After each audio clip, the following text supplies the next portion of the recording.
We are back on the Zero Hour. I, as always, am your host, Richard RJ Eskow. And joining us once again is Professor Richard Wolff. You know him. You know he is the host of Economic Update on Free Speech TV and the author of a number of books, including The Sickness is the System.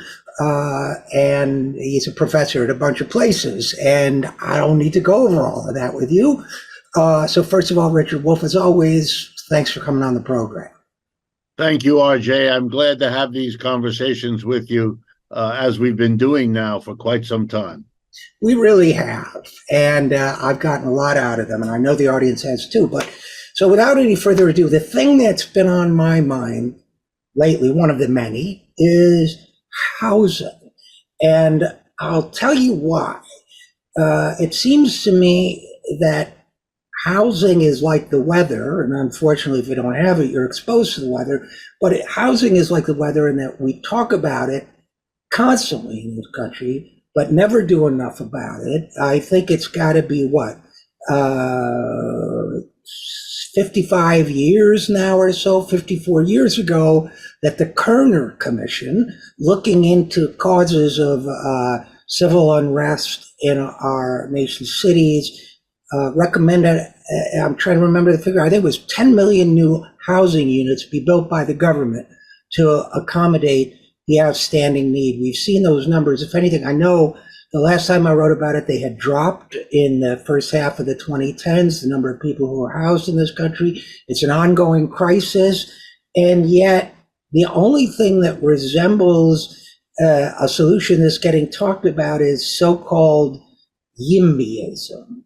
And we can talk about that for a little while, but I find it rather irritating. And we could get into that. YIMBYism, as you know, it means yes in my backyard. It's a play on the phrase NIMBY, or the acronym NIMBY, not in my backyard, where supposedly nice liberal people get upset at the idea of public housing being built in their backyard. And I don't disagree that sometimes they do, but we're not really, it seems to me, taking the problem of housing seriously in this country, much less doing anything other than magical thinking to do something about it. Am I wrong?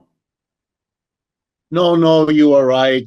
It is always, for me, a difficult topic, and for a simple reason. As anyone with 5 minutes of understanding will know, having a place to live, a place to come home to, a place to interact with your family, with your friends, a place that is safe, where you can sleep, where you can renew yourself, recreate yourself, is part of a basic right to life. It's like having enough food, or having enough water, or having clothing on your body, and all of that. It is something that is something, how should I put it most simply? It's a human right. And if we're going to be honest, it's a way of testing whether an economy is working or not. Are we providing decent, safe, adequate housing for the people in our society? If our economic system isn't doing that, that's a failure of the system. I mean, and if it's not doing it for millions of people, which is the case in the United States and has been for a long time, then that stands as a criticism of the basic economic system. And let me be a bit more precise.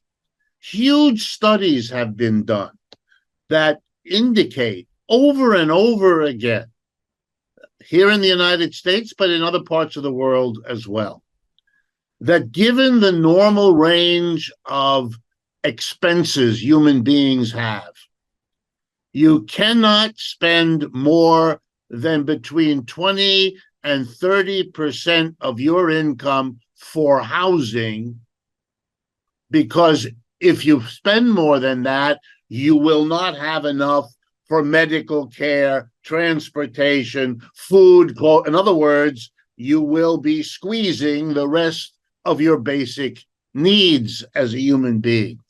Well, an enormous percentage, it moves around. I don't have the latest numbers in my head, but an enormous percentage of Americans right now are either homeless altogether or else spending way more than 20 or 30% of their income on housing. So we have failed as a society. Last thing I would say, just to sort of start us off, there's a notion that the United States has in some way a commitment to quote unquote private housing, housing that is paid for and owned by individual people. For example, renters are considered socially as in a cut below homeowners. Home ownership is a big social ideological value. Renting is somehow lesser, implying that people don't have enough money to be able to own their own home. In other words, it's a private business. This is a fantasy. Here, let me put on my economics hat. The vast majority of Americans who, quote unquote, own their own homes don't, in fact, own their own homes. That is simply untrue. It's an ideological fantasy. Here's what I mean. There are two ways in which the private owner is, in fact, not the only owner of that home. Number one, most homeowners carry a mortgage. What that means is they've gone to a lender, usually a bank, and borrowed the money.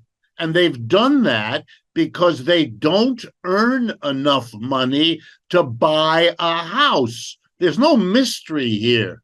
If you go back to the 17th and 18th century, as you can right now in other countries, most people do own their own home because the relationship between their income on the one hand and the price of a home on the other make it possible to buy a home. We don't do that in the United States, and we really ought to ask why. But in any case, the co-owner of your house is the lender who gave you the mortgage that you're taking 10, 20, 30 years to pay off. Number two, the government gives subsidies of all kinds to people who own their own homes.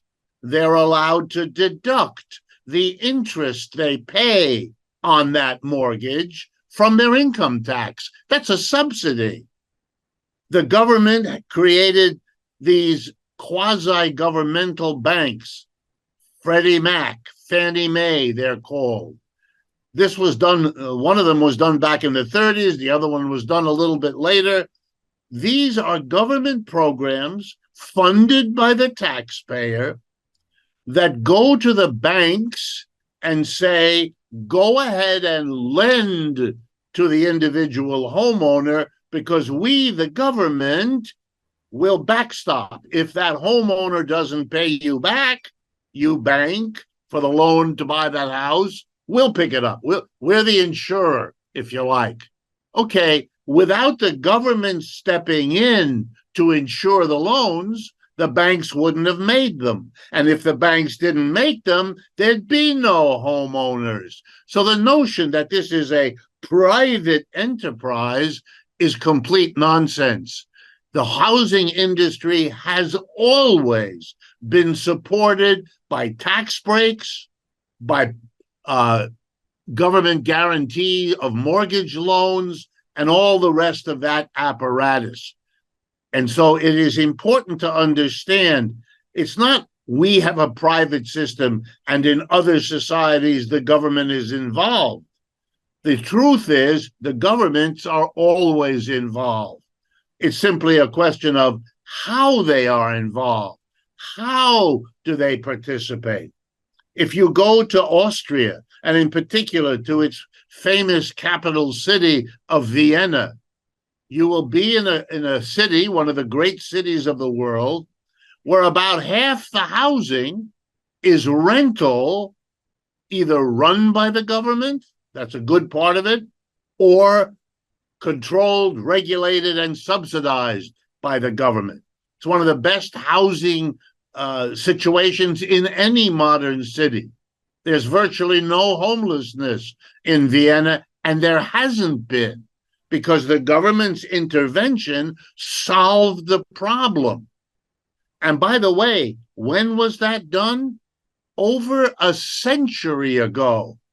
Socialists in Austria set up that public housing program to make sure that nobody spends more for housing than 20 to 30% of their income. And that is a guarantee in the law. Right-wing governments have come and gone in Vienna. Left-wing governments have come and gone. They even had a period of time with a Nazi government. No one has dared to touch their public housing program, because there would have been an immediate reaction by an overwhelming majority of the people there. Because, of course, if the government maintains beautiful housing, I've been to Vienna repeatedly, I can tell you firsthand, the housing is wonderful to live in, to feel in, the cleanliness, the landscaping, all of it.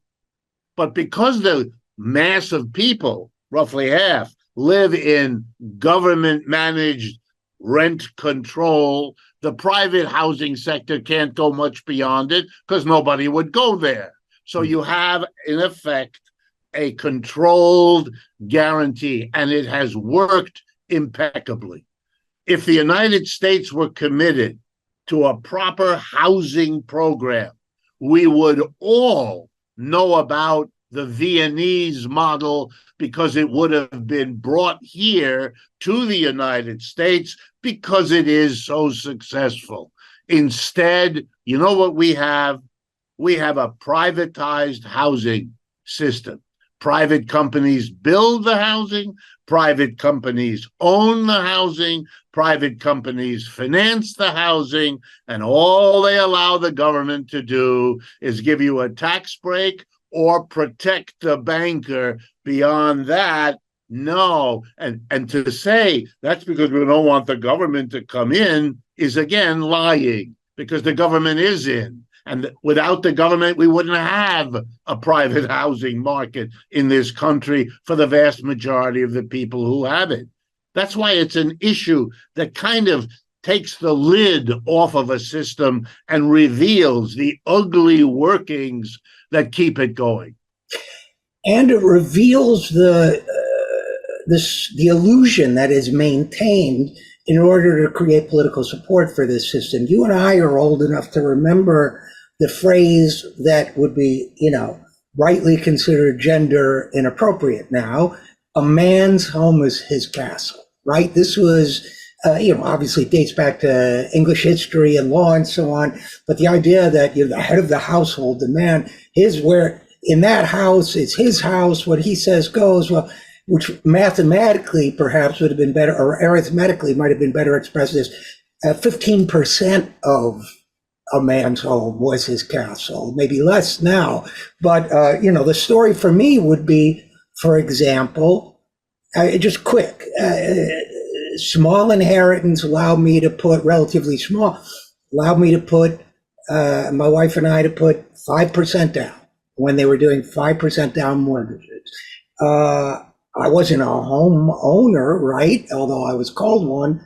The bank owned 95%. I owned 5%.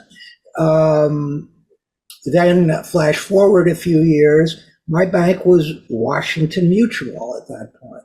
Well, Washington Mutual fails in the financial crisis, and the government expedites its absorption by JP Morgan Chase, already arguably the second biggest bank in the world, perhaps now the biggest bank. No concern about the power that that's giving the serial criminal offenders at JP Morgan Chase. It's just done. Lo and behold, one day I get a notice, you owe $350 in late fees because your mortgage is late. And after many hours on the phone, I say, I'm looking at my mortgage, payment is due on the 15th. You made the payment on the 5th. What gives? Oh, well, that was Washington Mutual's mortgage. Our payment date is the 1st. You owe $350. Well, don't you have to notify me? No, we don't have to, we don't have to notify you. We notified you of the change at which point, long story short, because I know something about this, we get the $350 waived. What about the family A that doesn't have the small inheritance, B that doesn't have the background, even nominally in banking and finance that I do, can't argue with them, and C doesn't have the $350 at a time when that's a significant percentage of the American workforce? Any one of those things could have led to foreclosure or ultimately homelessness. So I guess I'm just elaborating, if I may, on your point that this is not really a system of home ownership. This is an elaborate system of fealty to an bank-run economic system, combined with the hope that appreciating housing prices will allow some of us to recapture the footing we've lost as members of the middle class over the last 50 years. Is that roughly correct or not in your estimation? Absolutely. It is an attempt to find something in the disaster of our housing system to spin in such a way that people don't make the criticism, see through the fakery, and say this is a system that's got to stop. But let me underscore something you said, because I think it merits emphasis. The United States, as you and I have been talking about for months, years, is a declining economy. It is no longer able to maintain the empire that it constructed after World War II, and it is in trouble. It has a real economic competitor in the People's Republic of China for the first time in nearly a century. It's in trouble. And when a system gets to be in trouble, the people at the top, the corporate leaders, the richest, they're in the best position to protect their wealth, their situation in a declining economic environment. The middle and the bottom are in the least favorable position to hold on. That's why we have the politics we do in this country. Large swaths of the American working class, middle class, whatever you want to call them, have been taking it on the chin now for decades. They're frightened by it. They're frightened by the fact it doesn't end. They're frightened by the fact that their children look like they're going to have a harder time than they are having. This is serious stuff and produces, the usual crop of scapegoating and sleaze politician demagogues and all that. But housing gives you yet another window. Here's how it's working. The government's money isn't what it once was, so it doesn't want to subsidize housing the way it used to. It doesn't want to. It can't subsidize all the corporate hands that are grabbing for the government's money. Some of it has to be constrained. Likewise, the banks, having been burnt a few times, know that the government will bail them out, but they also know that this is a government with less and less funding and power to do that. So they're hesitant to lend relative to what they once did. That means the housing market is beset by the withdrawal of the largesse they used to get from the banks and the lenders and the protection those folks got from the government. Result, the market of this society, the big banks, they're no longer so interested in making mortgage payments to mortgage loans to homeowners. So what they're doing is making mega loans to huge equity funds that are buying up the private homes of Americans. Right. Hundreds of thousands in the last decade of homes have gone from the private ownership of some family into the ranks of buildings owned by Blackstone, BlackRock, and Black everything else. I'm joking, obviously, different names for the companies that are buying up. They're buying up those houses to do what with them? To convert them into rental properties. Because why are they doing that? Why are they investing big bucks, borrowing even bigger bucks to buy up, like a vacuum cleaner, all the private homes of Americans? Because they know that Americans are going to be squeezed in the years ahead. Their incomes are not going up. They're barely keeping pace with inflation, and most workers aren't even doing that. They're not going to be able to hold on to their homes. That's why they're willing to sell them right now, or have to sell them. They're stuck, and so they see a profit opportunity. Fire sale, they'll buy the houses from the desperate people who can't continue to make their mortgage payments. And often the contract written with the family that the investor buys the house from says, we'll give you a deal. We'll buy the house from you at this price, and we'll give you this kind of rental for the first 6 months. You can stay in this house you've been living in. You don't have to yank your family out of this neighborhood. You don't have to yank your teenage kids out of high school when they're becoming close to their friends and all the rest. We won't disrupt your life, but on one condition. This is sort of like Mephistopheles dealing with Faust. On one condition, we will demand that you sign a rental contract. So if your deterioration economically continues and you can't make the rental payment, we don't have to go through a long procedure. We will evict you and we'll rent it to the next one.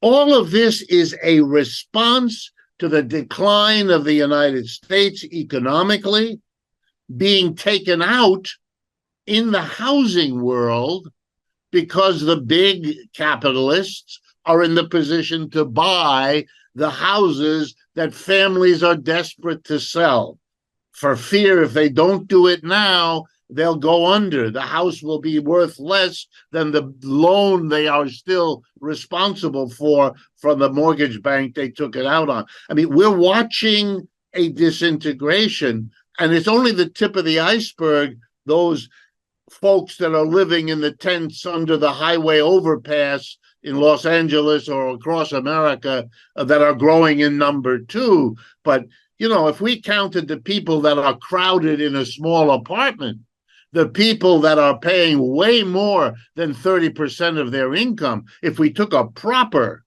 index, a proper poll of the housing situation in America, it would be an embarrassment to those who need to continue to say that American capitalism is in great shape.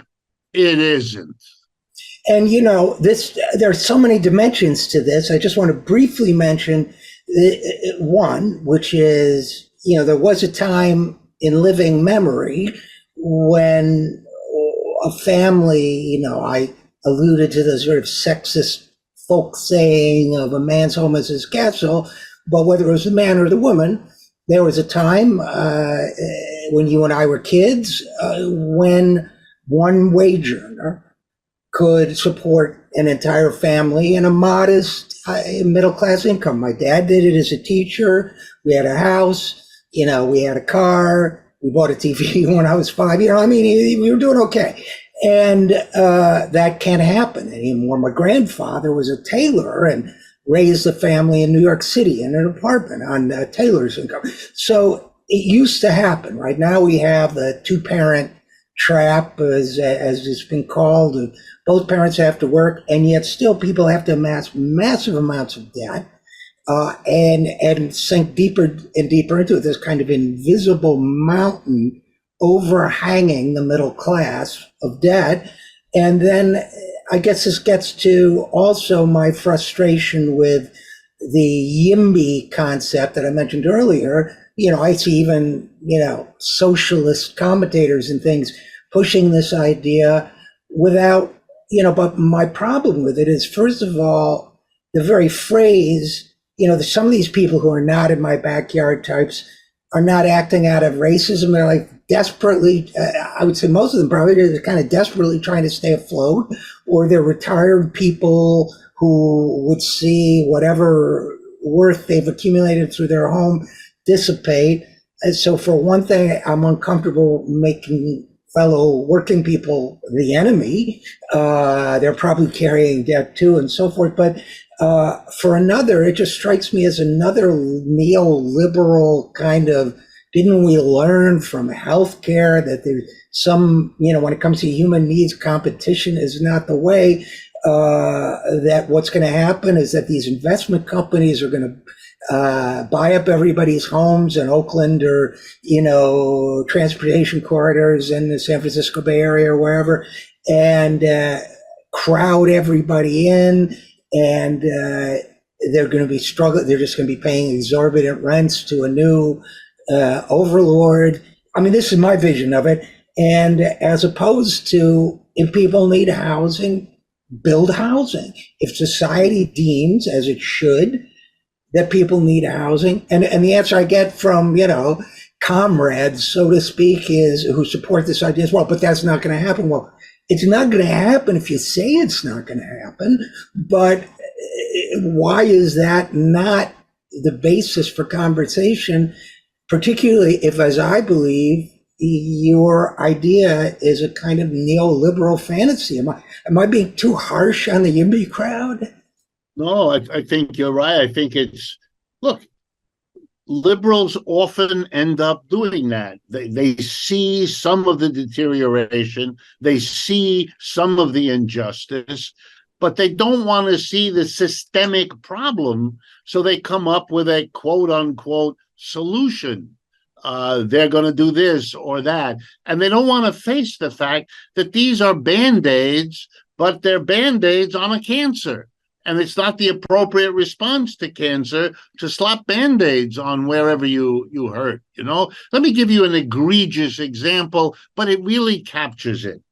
I live in New York City, and here in New York City, liberals got a law passed which says you can't continue to build luxury housing, which only the rich can afford, usually on the empty lot created by knocking down what was a perfectly good apartment house, but rechristened a quote unquote slum because you weren't willing to put the resources in to getting rid of the slum qualities. So it returned to what it had been before. So the law was passed by liberals.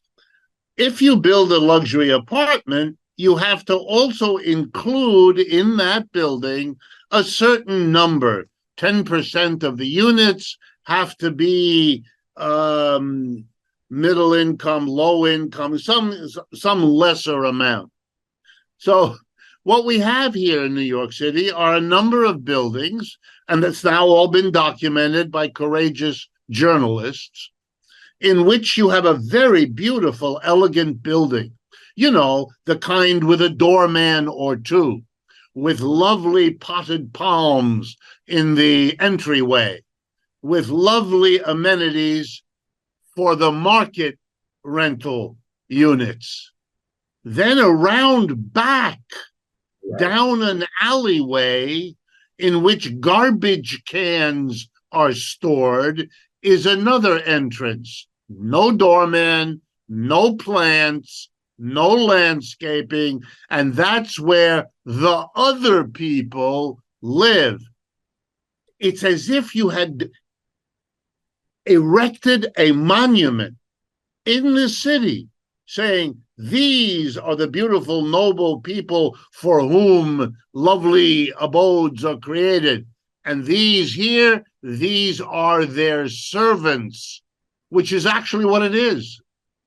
Rich people crammed into New York City need an army of people to clean their apartment, repair their shoes, drive their cabs, and all the rest of it.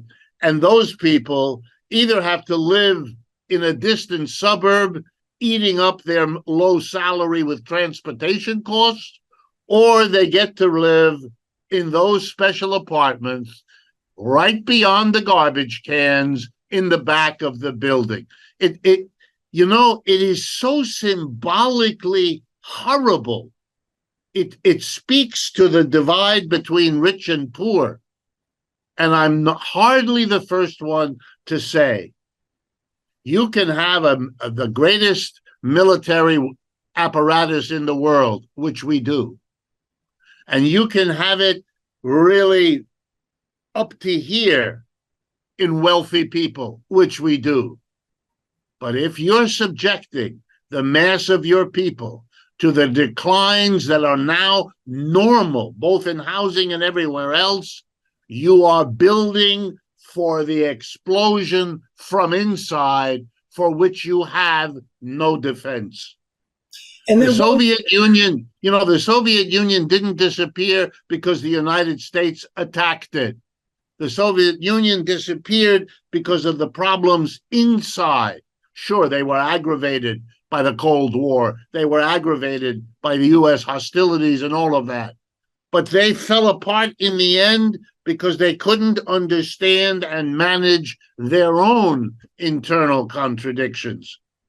We are a different society, but on that score, failing to manage the exploding contradictions inside, we look every day more and more like a society about to blow up.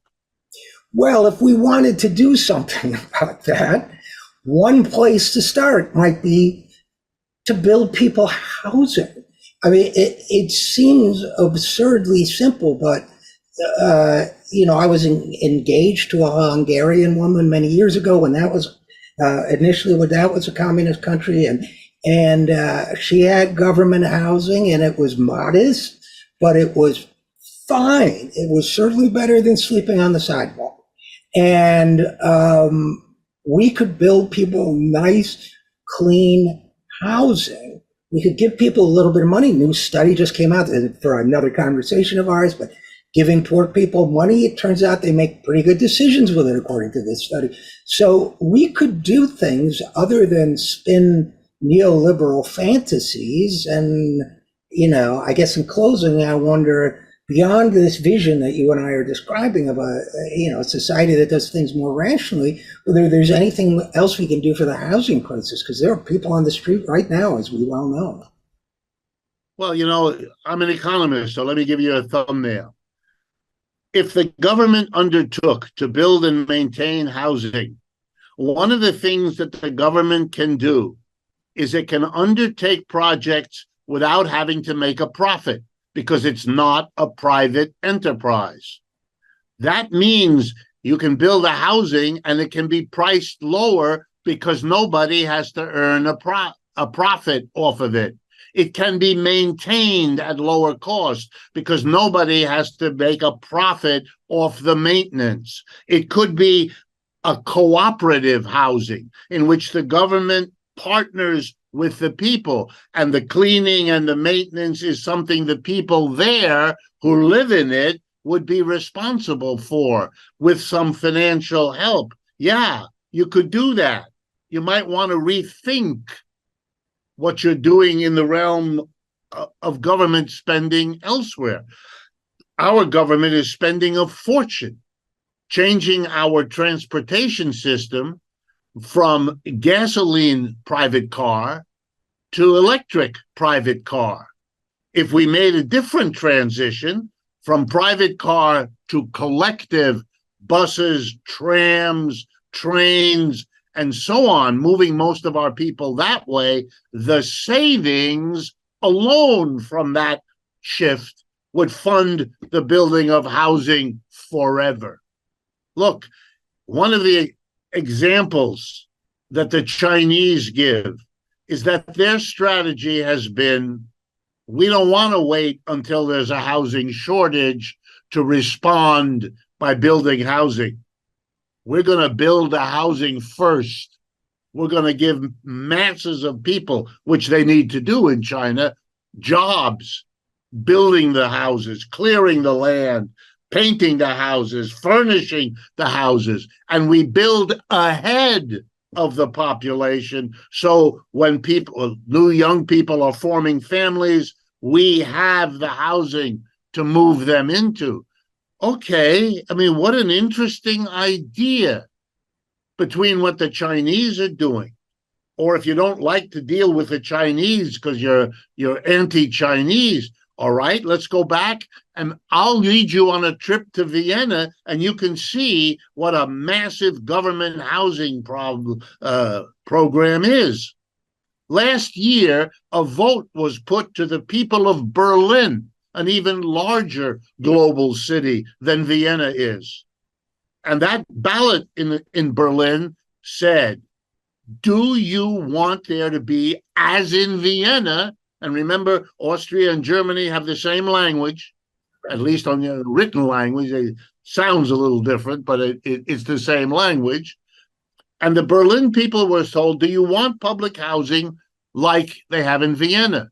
And if you do, vote yes, and the government of Berlin will take over a third or a half. We will buy out the private owners who now own, get ready, hundreds of thousands of apartments in Berlin.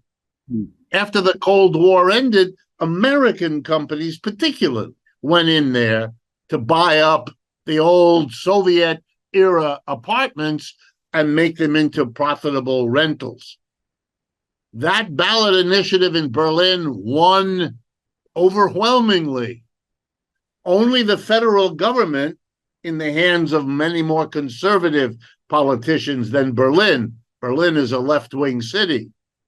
So they haven't been moving on it because the federal government in Germany is holding back the left-wing socialist Berlin government. But they see the writing on the wall and they want to move to control the housing in their city.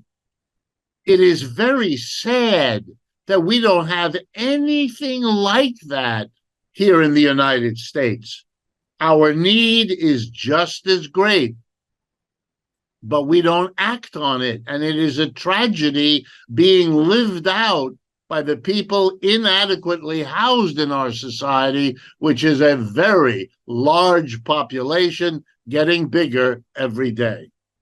We don't have it, and even more tragically, I think our left, such as it is, doesn't tend to even envision it and advocate for it, which is why I consider these conversations so important and so rewarding. So as always, Richard Wolff, host of Economic Update, thank you so much for the conversation and your thoughts. And as always, thanks for coming on the program. My pleasure, RJ, and I look forward to our next one. As do I. And we'll be right back after this. I'm Richard RJ Eskow, and this is The Zero Hour.